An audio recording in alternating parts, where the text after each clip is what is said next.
ফাতেমা রাদিয়াল্লাহু আনহা কাঁদছিলেন। আল্লাহর হাবিব ফাতেমা রাদিয়াল্লাহু আনহাকে সান্ত্বনা দেওয়ার জন্য ডাকলেন, কাছে রাখলেন। কানে কানে কি যেন নবীজি ফাতেমা রাদিয়াল্লাহু আনহাকে বললেন। ফাতেমা রাদিয়াল্লাহু আনহা আরো বেশি কাঁদতে লাগলেন। এমন মুহূর্তে নবীজি আবার ডাকলেন, ফাতেমা কাছে এসো। ফাতেমা রাদিয়াল্লাহু আনহা কাছে গেলেন। আবার নবীজি কানে কানে কি যেন বললেন। ফাতেমা রাদিয়াল্লাহু আনহা তাৎক্ষণিক কান্না বন্ধ করে দিলেন। তিনি খুশি অনুভব করতে লাগলেন। পরবর্তীতে আম্মা জান আয়েশা রাদিয়াল্লাহু আনহা ফাতেমা রাদিয়াল্লাহু আনহাকে জিজ্ঞাসা করেন, ও ফাতেমা, এত তুমি ওজুরে কাঁদছিলে, তোমার বাবা তোমাকে প্রথমবার কানে কানে কি যেন বললো, যার কারণে তুমি আরো বেশি কাঁদতে লাগলে। আবার দ্বিতীয়বার তোমার কানে কানে তোমার বাবা কি যেন বললো, যার কারণে তুমি খুশি হয়ে গেলে, কারণটা কি? ফাতেমা রাদিয়াল্লাহু আনহা বলেন, আমার আব্বা যখন আমাকে কানে কানে প্রথমবার বলেছিল, যার কারণে আমি কাঁদছিলাম, সেটা হলো আমার আব্বা বলছিল, ফাতেমা কেঁদো না। প্রতি বছরে জিবরাইল আলাইহিস সালাতু ওয়াস সালাম রমজান মাসে আমাকে একবার পুরা খতম শোনান, কিন্তু এই বছরে জিবরাইল আমাকে দুইবার, এক রমজানে দুইবার কোরআন খতম করে শুনিয়েছেন। আমার মনে হয় দুনিয়াতে আর বেশি দিন থাকতে পারবো না। ফাতেমা বলছিলেন, ইয়া কারবা, হায় আমার বাবার কষ্ট। নবীজি বলছিলেন, লাইসা আলা বিকি কারবুন বাদাল ইয়াউম। ফাতেমা কেঁদো না, তোমার বাবার আজকের পর থেকে আর কোনো কষ্ট থাকবে না। তিনি বলছিলেন, ফাতেমা মনে হয় দুনিয়াতে আর বেশি দিন থাকবো না, বেশি সময় থাকতে পারবো না। ফাতেমা রাদিয়াল্লাহু আনহা বলেন, আব্বা যখন এই কথাগুলো বলছিলেন, আমি আরো বেশি কাঁদছিলাম। আমার কান্না দেখে নবীজি আব্বা জান আবার আমাকে ডাকলেন, কানে কানে বললেন, ফাতেমা তুমি কেঁদো না, তোমার কান্না আমি বাবা হিসেবে সহ্য করতে পারি না। শুধু আমি না, আরশের মালিক আল্লাহ রাব্বুল আলামিন তোমার কান্না সহ্য করতে পারেন না। শোনো, তোমার জন্য সুসংবাদ। আমি দুনিয়া থেকে বিদায় হয়ে যাওয়ার পর আমার পরিবারের ভিতরে আহলে বাইত থেকে সর্বপ্রথম যে ব্যক্তি আমার সঙ্গে সাক্ষাৎ করবে, ওই ব্যক্তিটাই হবে তুমি ফাতেমা। অর্থাৎ আমি ইন্তিকালের পর আমার পরিবারের ভিতরে যে ব্যক্তিরা সবার আগে ইন্তিকাল করবে, সেটা হবে তুমি ফাতেমা। আরো বলছিলেন, শোনো, আল্লাহ রাব্বুল আলামিন তোমাকে সুসংবাদ দান করেছেন, আমাকে বলেছেন তোমাকে যেন এই সুসংবাদটা জানায় দেয়। সেটা হলো কিয়ামতের ময়দানে আমার এই উম্মতের যত মহিলা জান্নাতে যাবে, সমস্ত মহিলা জান্নাতীদের সরদার হিসাবে, সরদারনি হিসাবে আল্লাহ তোমাকে ঘোষণা দিয়েছে। সুবহানাল্লাহ। ফাতেমা রাদিয়াল্লাহু আনহা বলেন, আব্বা যখন আমাকে এই কথাগুলো শোনালেন, আমার সর্বপ্রথম মৃত্যু হবে, নবীজি মৃত্যুর পর আমি জান্নাতি মহিলাদের সরদারনি হব। এই সুসংবাদ শুনে আমি কান্না বন্ধ করে দিয়ে খুশি হয়ে গেলাম। আমরা গত সপ্তাহে আলোচনা করেছি, নবীজি ইন্তিকাল করার আগে উম্মতের প্রতি লক্ষ্য করে কি কি গুরুত্বপূর্ণ নসিহত করেছিলেন। শেষ মুহূর্তে নবীজি কি কি কথা বলে উম্মতকে সতর্ক করেছিলেন, সেই বিষয়ে আমরা আলোচনা করেছি। আজকে আমরা নবীজির ইন্তিকালের মেইন মুহূর্তটা, মূল মুহূর্তটা নিয়ে আলোচনা করব ইনশাআল্লাহ। সম্মানিত হাজিরিন, সাহাবায়ে কেরাম বলেন, বিশেষ করে মদিনাবাসীর সাহাবায়ে কেরাম বলেন, নবীজি যখন হিজরত করে মক্কা থেকে মদিনায় আসলেন, মদিনায় যখনই নবীজি পা রাখলেন, মদিনার মানুষ তো খুশি হয়েছেই, সাথে সাথে মদিনার আওয়া কুল্লু শাইইন মিনাল মদিনাতি, মদিনার সমস্ত জিনিসগুলি কেমন যেন আলোকিত হয়ে উঠেছে। অর্থাৎ নবীজি আগমনে প্রতিটা জিনিসই খুশি এবং আনন্দিত হয়েছে। তদ্রূপ নবীজি যেদিন মদিনা থেকে অর্থাৎ দুনিয়া থেকে বিদায় হয়ে গিয়েছিলেন, সেদিনও ওই আগমনের দিনের মতো এর উল্টোভাবে সেদিনও নবীজি মদিনার সমস্ত জিনিসগুলো কেমন যেন অন্ধকার হয়ে গিয়েছিল। আগমনের সময় যেমন খুশি, যাওয়ার সময়ও তেমন সমস্ত জিনিসগুলো অন্ধকার হয়ে গিয়েছিল।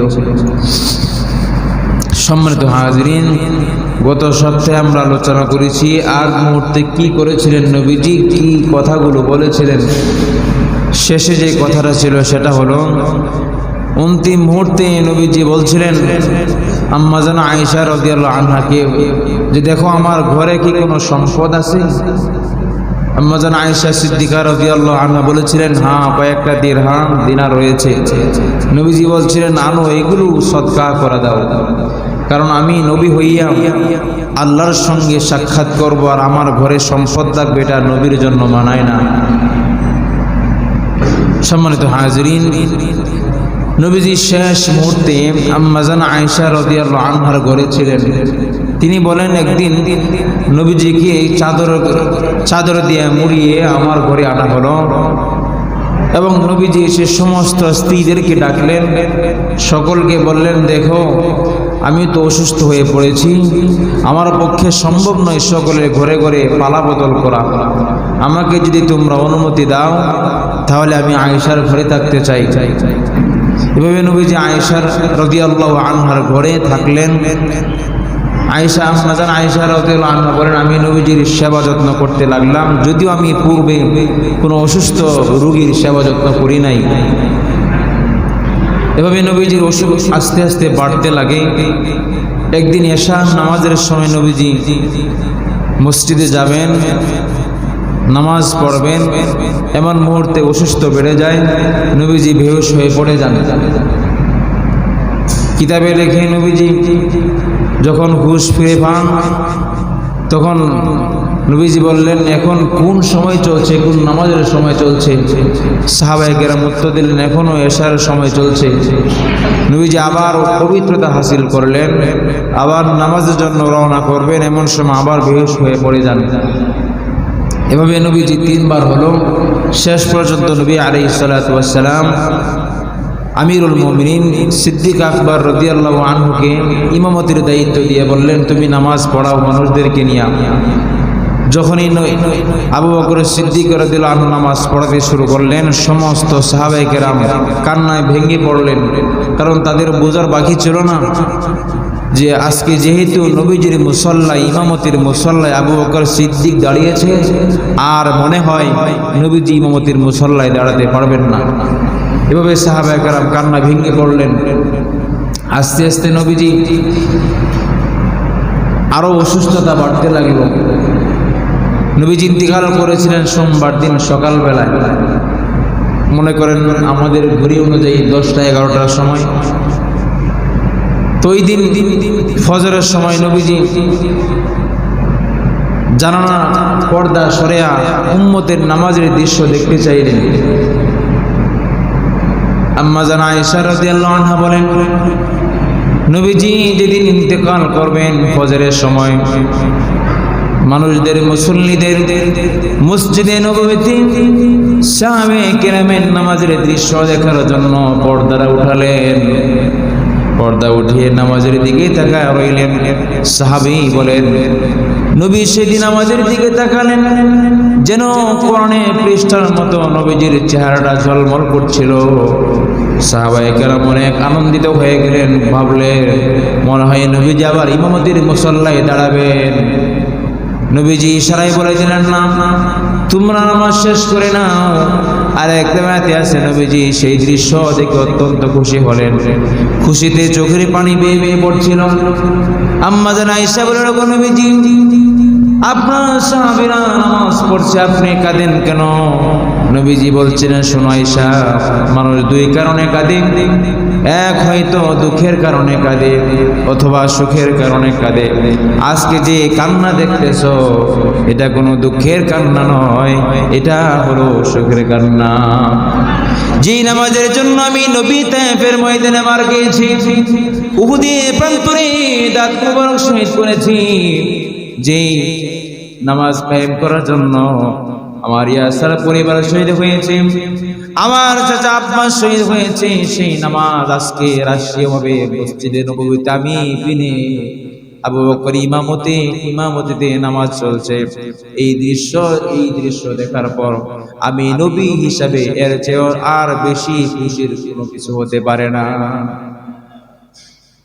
এভাবে নবীজি সকালবেলায় অন্তিম শয্যায় চলে গেলেন। পরিবারের মানুষগুলো পাশে কাঁদছিল। আম্মা জান আয়েশা রাদিয়াল্লাহু আনহার কোলে নবীজি শোয়া ছিলেন, ফাতেমা রাদিয়াল্লাহু আনহা কাঁদছিলেন। নবীজি বললেন, মা ফাতেমা তুমি কেঁদো না। কারণ নবীজি জানেন আপনারা সবচেয়ে আদরের মানুষ, সবচেয়ে আদরের কন্যা ছিলেন ফাতেমা রাদিয়াল্লাহু আনহা। নবীজি বললেন, ফাতেমা তুমি কেঁদো না, তোমার কান্না আমি সহ্য করতে পারি না।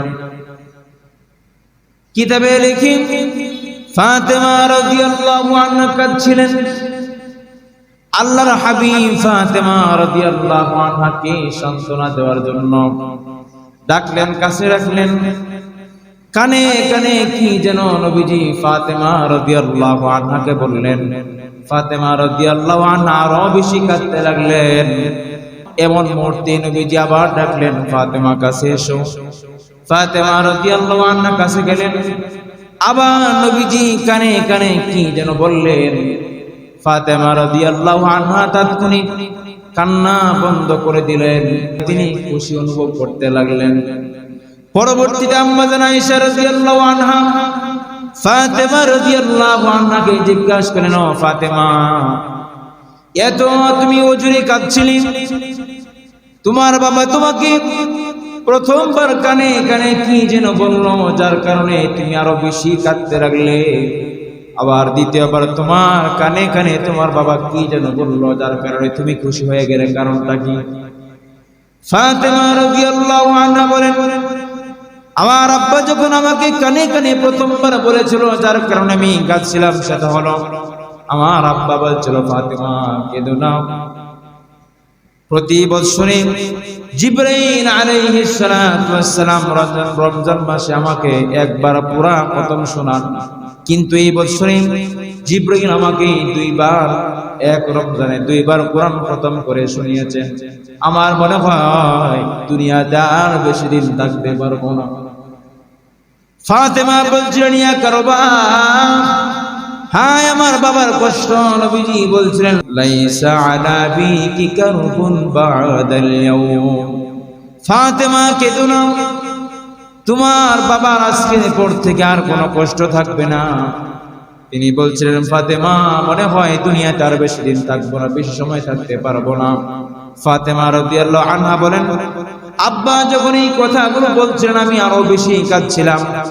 আমার কান্না দেখে নবীজি আব্বা জান আবার আমাকে ডাকলেন, কানে কানে বললেন, ফাতেমা তুমি কেঁদো না, তোমার কান্না আমি বাবা হিসেবে সহ্য করতে পারি না।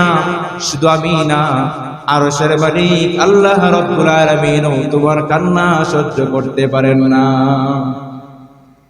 শোনো, তোমার জন্য সুসংবাদ, আমি দুনিয়া থেকে বিদায় হয়ে যাওয়ার পর আমার পরিবারের ভিতরে আহলে বাইত থেকে সর্বপ্রথম যে ব্যক্তি আমার সঙ্গে সাক্ষাৎ করবে, ওই ব্যক্তিটাই হবে তুমি ফাতেমা। অর্থাৎ আমি ইন্তিকালের পর আমার পরিবারের ভিতরে যেই ব্যক্তিরা সবার আগে ইন্তিকাল করবে, সেটা হবে তুমি ফাতেমা। আরো বলছিলেন, শুনো, আল্লাহ রাব্বুল আলামিন তোমাকে সুসংবাদ দান করেছেন, আমাকে বলেছেন তোমাকে যেন এই সুসংবাদটা জানায় দেয়। সেটা হলো কিয়ামতের ময়দানে আমার এই উম্মতের যত মহিলা জান্নাতে যাবে, সমস্ত মহিলা জান্নাতীদের সরদার হিসাবে, সরদারনি হিসাবে আল্লাহ তোমাকে ঘোষণা দিয়েছে। সুবহানাল্লাহ। ফাতেমা রাদিয়াল্লাহু আনহা বলেন, আব্বা যখন আমাকে এই কথাগুলো শোনালেন, আমার সর্বপ্রথম মৃত্যু হবে নবীজি মৃত্যুর পর আমি জান্নাতি মহিলাদের সরদারনি হব। এই সুসংবাদ শুনে আমি কান্না বন্ধ করে দিয়ে খুশি হয়ে গেলাম। নবীজি অন্তিম মুহূর্তে মিসওয়াকের কথা বলছিলেন। আম্মা জান আয়েশা রাদিয়াল্লাহু আনহা বলেন, আমার কুলে আমার উরুতে নবীজি শোয়া ছিলেন। নবীজিকে মিসওয়াক দেওয়া হলো। আয়েশা রাদিয়াল্লাহু আনহা বলেন, আমি মিসওয়াকটা নরম করার জন্য চাবায় নবীজির কাছে দিলাম। নবীজি মিসওয়াক করার আগে ওই মিসওয়াকে আমার যে মুখের লালা ছিল এগুলো মুহাব্বতের কারণে চুষতে লাগছিলেন। সুবহানাল্লাহ। আম্মা জান আয়েশা বলেন, আমার আল্লাহ পাক আমাকে অনেকগুলো শ্রেষ্ঠত্ব দান করেছেন, তার ভিতরে এইটা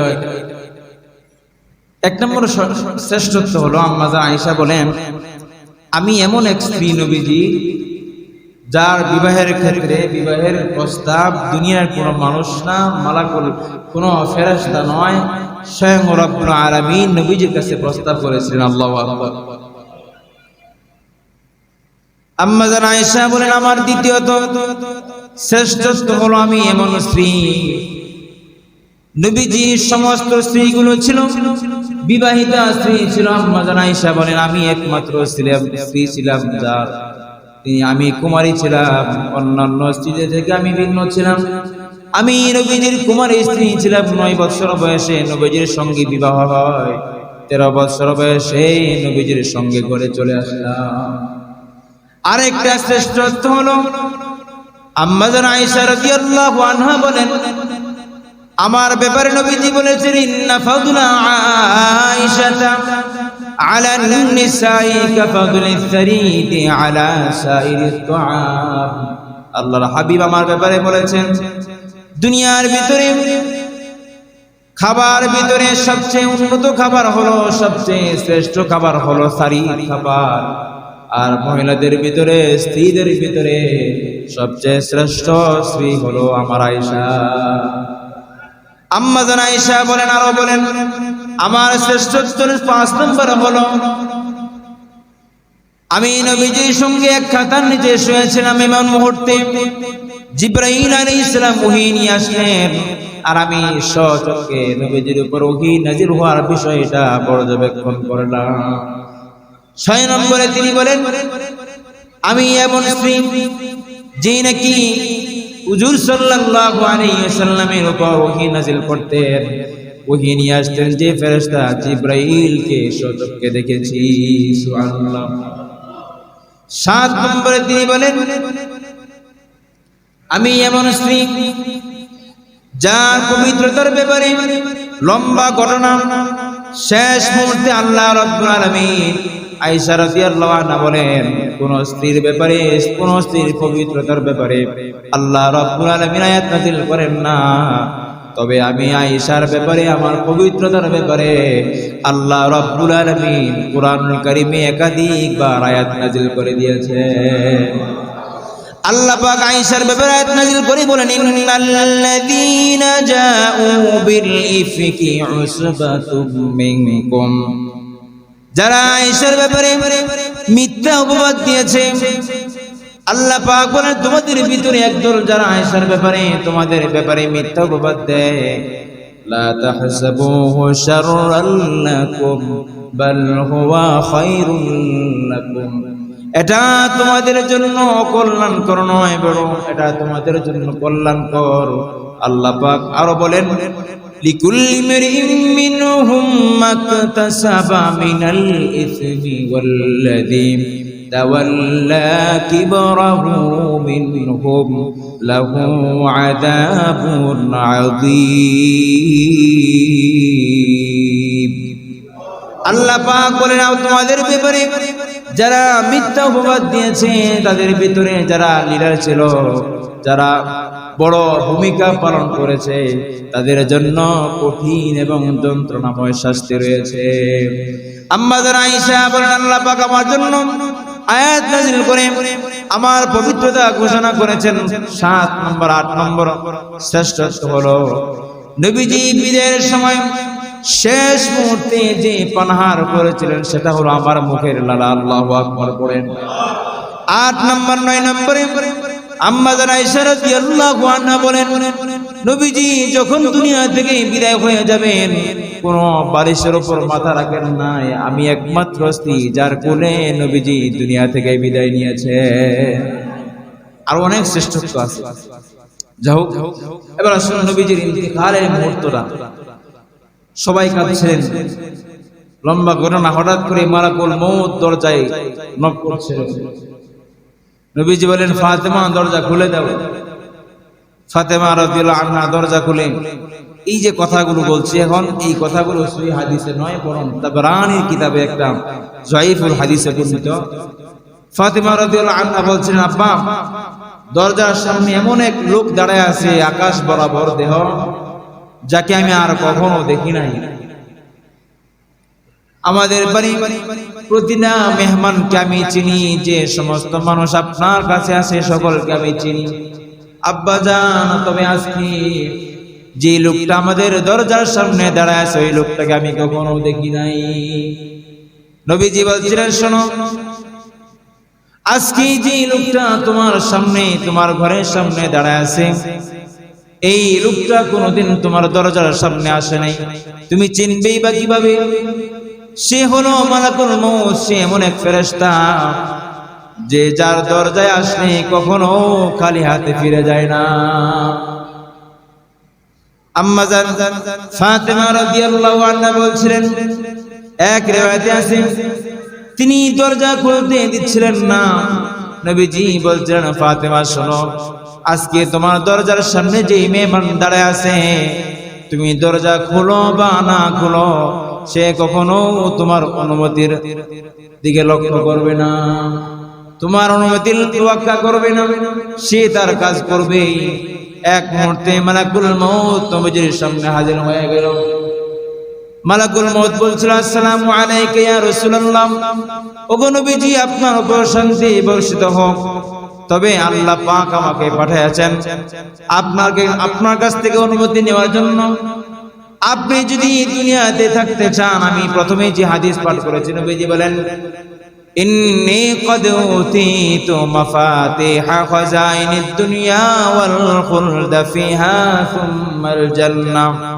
আল্লাহর হাবিব বলেন, আল্লাহ পাক আমাকে দুনিয়াতে চিরস্থায়ীভাবে থাকার অনুমতি দিয়েছিলেন, অপশন দিয়েছিলেন, কিন্তু আমি ওয়াল্লাহি ইন্নী লাকাদ ইখতারতু লিকা রাব্বি ওয়াল জান্নাহ। আমি দুনিয়া চিরস্থায়ী অপশন গ্রহণ করে নাই, আমি রব্বে কারীমের সান্নিধ্যকে গ্রহণ করে নিয়েছি। আজরাইল বলছিল, হাবিব, আল্লাহ পাক আদেশ করেছেন, আমাকে আদেশ করেছেন আমি যেন আপনার কাছ থেকে অনুমতি চাই। আপনি যদি অনুমতি দেন, আপনার জান কবজ করা হবে। আপনি যদি অনুমতি না দেন, আমি আল্লাহর কাছে চলে যাব। আল্লাহু আকবার পড়েন। মালাকুল মউত দুনিয়াতে আদম আলাইহিস সালাতু ওয়াস সালামের পর থেকে কিয়ামত পর্যন্ত কোন জান কবজ করার ক্ষেত্রে অনুমতি চাবে না। একমাত্র আমার নবী মুহাম্মদুর রাসূলুল্লাহ জান কবজ করার জন্য অনুমতি চায়। নবীজি বলেন, ইয়া আজরাইল আইনা আখি জিবরাইল। ও আজরাইল, আমার ভাই জিবরাইল কোথায়? আমি যতক্ষণ পর্যন্ত আল্লাহ রাব্বুল আলামিনের কাছে একটা অনুমতি না নেব, একটা কথা না বলবো, ততক্ষণ পর্যন্ত আমি জান কবজের অনুমতি দেব না। আজরাইল বলছিল, কি এমন কথা বাকি রয়েছে? নবীজি বললেন, জিবরাইলকে ডাকো। তোমার ভাই জিবরাইল কোথায়? আমার ভাই জিবরাইল কোথায়?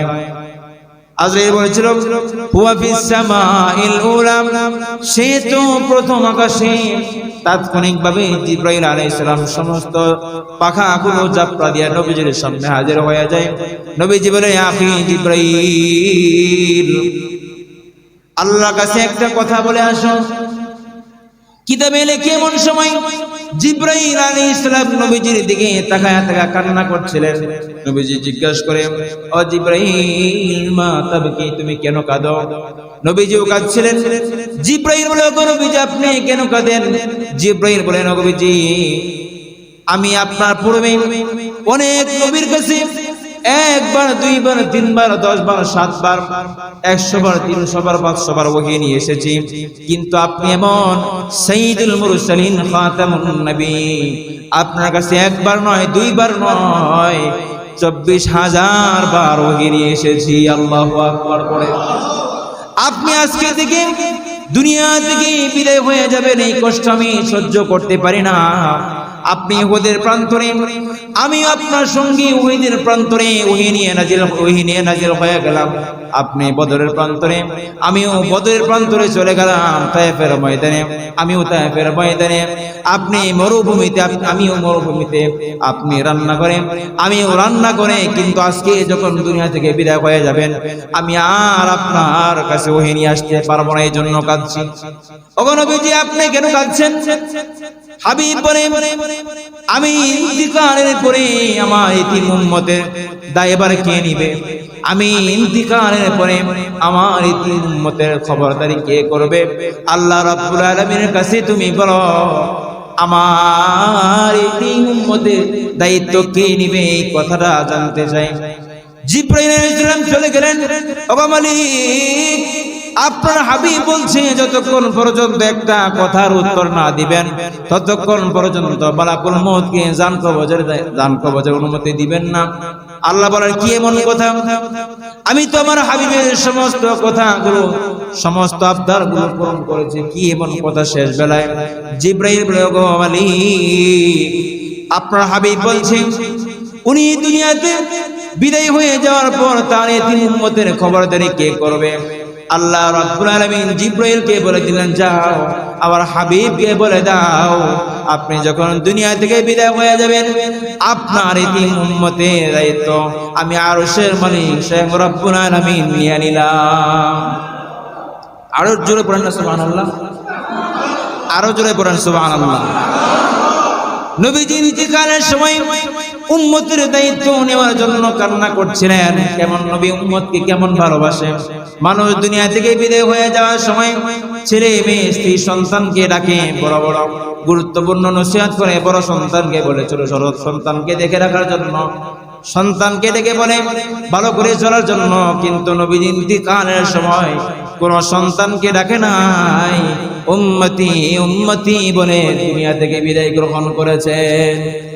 সেই নবীর উম্মত হিসেবে আমরা যদি নবীর কথা মতো না চলে, এর চেয়ে হতভাগা আর দুনিয়াতে নাই। নবীজি হাদিসে বলেন, লম্বা হাদিস যাও বলছিলাম, কিয়ামতের ময়দানে নবীজি জান্নাতে যাবেন না যতক্ষণ পর্যন্ত উম্মতের ফয়সালা না হয়। নবীজি এভাবে ইন্তিকাল করলেন, দুনিয়া থেকে বিদায় হয়ে গেলেন। মালাকুল মউতকে অনুমতি দিয়ে দিলেন, জান কবজ শুরু হয়ে গেল। নবীজি কষ্ট হচ্ছিল, এমন কষ্ট হচ্ছিল, নবীজি বলছিলেন, মনে হয় মালাকুল মউত তুমি মনে হয় উহুদ পাহাড় আমার বুকে রেখে দিয়েছো। আম্মা আয়েশা বলেন, এমন কষ্ট হয়েছিল যে আমি নবীজি ইন্তিকালের পরে কোন মানুষের কষ্ট হোক বা না হোক, কোনটাই আমি তোয়াক্কা করতাম না। এমন কষ্ট নবীজির হয়েছিল। নবীজি লম্বা ঘটনা ইন্তিকাল করলেন। আম্মা আয়েশা বলেন, আমার কোলে নবীজি ছিলেন, হঠাৎ করে নিস্তেজ হয়ে গেলেন। আমি নবীকে চাদর দিয়ে ঢেকে দিলাম। ওমর ফারুক রাদিয়াল্লাহু আনহু আসলেন, তিনি পাগলামি শুরু করলেন, বললেন, শোনো, তোমাদের ভিতরে যে আছে এমন বলবে নবীজি ইন্তিকাল করেছে, তাকে আমার তরবারি দিয়ে আঘাত করব। তিনি মানতেই পারছিলেন না যে নবীজি ইন্তিকাল করেছেন। এক পর্যায়ে আবু বকর সিদ্দিক রাদিয়াল্লাহু আনহু আসলেন। আম্মা আয়েশা বুখারী হাদিসে বলেন, তিনি চাদরকে উঠালেন আর তিনি কাঁদতে লাগলেন আর নবীজির মুখে গালে চুমু খেতে লাগলেন। তখন সে আয়াতগুলো পড়তে লাগলেন। আল্লাহ পাক বলেন, ইন্নাকা মাইয়িতুন ওয়া ইন্নাহুম মাইয়িতুন। ও নবীজি, আপনিও মরণশীল, আপনার প্রতিবেশী যারা আছে কাফের, বেঈমান, এমনকি সমস্ত মানুষ তারাও মরণশীল। আপনার পূর্বে যত নবী ছিল তারাও মরণশীল, তারাও অতীত হয়ে গেছে, আপনি অতীত হয়ে যাবেন। এবার আমিরুল মুমিনিন আবু বকর সিদ্দিক রাদিয়াল্লাহু আনহু নবীজিকে দেখে চুমু খেলেন আর ইয়া নবী আল্লাহ, ইয়া খলিল আল্লাহ বলে আফসোস আক্ষেপ প্রকাশ করলেন, বেদনা প্রকাশ করলেন। আম্মা আয়েশা বলেন, উমরের পাগলামিকে বন্ধ করার জন্য আমিরুল মুমিনিন আবু বকর সিদ্দিক রাদিয়াল্লাহু আনহু হুজরা থেকে বের হয়ে মসজিদে নববীতে আসলেন। সমস্ত মদিনাবাসীদেরকে একত্রিত করলেন। সকলকে সান্ত্বনা দেওয়ার জন্য প্রথমেই তিনি খুতবা পাঠ করলেন, আল্লাহর প্রশংসা করলেন, হাবিবের উপর দরুদ পাঠ করলেন, আয়াত পড়লেন। আল্লাহ পাক বলেন, ওয়ামা মুহাম্মাদুন ইল্লা রাসূলুন ক্বাদ খালাত মিন ক্বাবলিহির রাসূল আফাইন মাতা আও কুতিলা ইনকালাবতুম আলা আ'কাবিকুম ومن ينقلب على عقبيه فلن يضر الله شيئا وسيجزي الله الشاكرين আবু বকর সিদ্দিক রাদিয়াল্লাহু আনহু সকলকে থামানোর জন্য আয়াতটা পাঠ করলেন। শোনো, তোমাদের কি ওই আয়াতের কথা স্মরণ নাই? আল্লাহ পাক আয়াতের ভিতরে বলেন, শোনো, মুহাম্মদ শুধু একজন রাসূল, তার পূর্বে বহু নবী রাসূল হয়েছেন, ইন্তেকাল করেছেন। শোনো, মুহাম্মদ যদি, তোমাদের নবী যদি ইন্তেকাল করে অথবা শহীদ হয়ে যায়, যুদ্ধের ময়দানে শহীদ হয়ে যায়, অথবা তাকে মৃত্যুবরণ করানো হয়, তাকে মেরে ফেলা হয়, তোমরা কি আগের মতো জাহিলিয়াতে চলে যাবে? আফাইম্মা তাও কুতিলা ইনকালাবতুম আলা আকাবিকুম, তোমরা কি নবীজি ইন্তেকালের পরে আগের জাহিলিয়াতে চলে যাবে নাকি? শোনো, আল্লাহ পাক বলেন, যে ব্যক্তি নবীজির ইন্তেকালের পরে ওমাইয়ানকাদিব আলা আকিবাইহি ফালাই ইয়াদুরুল্লাহা শাইআ, তোমাদের ভিতরে যে ব্যক্তি নবীজির ইন্তেকালের পরে আগের মতো জাহিলিয়াতের যুগে চলে যাবে, জাহিলিয়াতে নিয়ম নীতিতে সে অভ্যস্ত হয়ে যাবে, নবীজির রেখে যাওয়া দিনের উপর চলবে না, সেই ব্যক্তি ফালাই ইয়াদুরুল্লাহা শাইআ, আল্লাহ রাব্বুল আলামিনের বিন্দু মাত্র ক্ষতি সে করতে পারবে না। আর যারা নবীজি ইন্তেকালের পরে নবীজি রেখে যাওয়া শরীয়তের উপর, নবীজি রেখে যাওয়া দ্বীনের উপর যারা অটল অবিচল থাকবে, ওয়াসায়াজিল্লাহু শাকিরিন, আল্লাহ রাব্বুল আলামিন ওই সমস্ত শুকরগুজার বান্দাদেরকে অচিরেই তিনি উত্তম প্রতিদান দান করে দিবেন। আমিরুল মুমিনিন আবু বকর সিদ্দিক রাদিয়াল্লাহু আনহু আরো বলছিলেন, শোনো, মান কানা মিনকুম ইয়াবুদুল্লাহ আযজা ওয়া জাল্লা, ও মদিনাবাসীরা, তোমাদের ভিতরে যারা আল্লাহ রাব্বুল আলামিনের উপাসনা করো, তোমরা শুনে রেখো, আল্লাহ কিন্তু চিরঞ্জীব, লা ইয়ামুতু, আল্লাহ কখনো মৃত্যুবরণ করবেন না। ওয়া ইন্না মুহাম্মাদান ওয়া মান কানা ইয়াবুদু মুহাম্মাদান ফাইন্না মুহাম্মাদান ক্বাদ মাতা, আর তোমাদের ভিতরে যে ব্যক্তি নবীর মুহাম্মাদের উপাসনা করতে, তোমরা শুনে রাখো, নবীজি ইন্তেকাল করেছেন। এই কথাগুলো যখন আবু বকর সিদ্দিক রাদিয়াল্লাহু আনহু মক্কাবাসী মদিনাবাসীদেরকে জানালেন, তাৎক্ষণিক ওমর ফারুক রাদিয়াল্লাহু আনহু বলেন, ও মদিনাবাসী, ইয়া আহলাল মদিনাতি, তোমরা শোনো, আমি তো জানতামই না, মা শাআরতু আন্না ফি হাযাল কালাম, আমার তো মনে ছিল না এই আয়াতগুলো কোরআন কারিমে ছিল, অর্থাৎ নবীজি ইন্তেকাল করবেন এই কথাটা আমি বুঝতে পারি নাই। শোনো, হাযা আবু বকর, এটা হলো আবু বকর। তোমরা সকলেই কিতাবে লেখে নবীজি ইন্তেকালের পরে সর্বপ্রথম এই কথাগুলো ওমর ফারুক রাদিয়াল্লাহু আনহু বলছিলেন, আর সর্বপ্রথম ওমর ফারুক আবু বকর হাতে বায়াত হয়ে গেলেন, আর তিনি বলছিলেন, শোনো, তোমরা সকলে আমার মতো আবু বকরের হাতে বায়াত গ্রহণ করে তোমরা খলিফা নিযুক্ত করে দাও। অর্থাৎ নবীজি ইন্তেকালের পরে নবীজি লাশ রেখেই সর্বপ্রথম আমির মুমিন হিসেবে ঘোষিত হয়েছিলেন আবু বকর সিদ্দিক রাদিয়াল্লাহু আনহু। আর অনেক লম্বা বর্ণনা, তারা পালাক্রমে খলিফা নিযুক্ত করে নবীজির দাফন কাফনের ব্যবস্থা করেন। আল্লাহ পাক এই 2 সপ্তাহে নবীজির ইন্তেকালের আগ মুহূর্তে কিছু নসিহত এবং নবীজির ইন্তেকালের মুহূর্তে উম্মতের মায়া, উম্মতকে স্মরণ রাখা, এই বিষয় থেকে আল্লাহ আমাদেরকে শিক্ষা হাসিল করা তৌফিক দান করুন। অর্থাৎ সারা জীবন নবীজির প্রত্যেকটা ওসিয়তের উপর, প্রত্যেকটা হাদিসের উপর চলার এবং নবীজির মায়া সারা দুনিয়ার সমস্ত মানুষ, সমস্ত জিনিস থেকে ঊর্ধ্বে রাখা, কিয়ামতের ময়দানে এভাবে রাখা চলা তৌফিক দান করুন। আর কিয়ামতের ময়দানে মায়ার নবী রাহমাতুল লিল আলামিনের সুপারিশ হাসিল করা তৌফিক দান করুন। ওয়া আখিরু দাওয়ানা আলহামদুলিল্লাহি রাব্বিল আলামিন।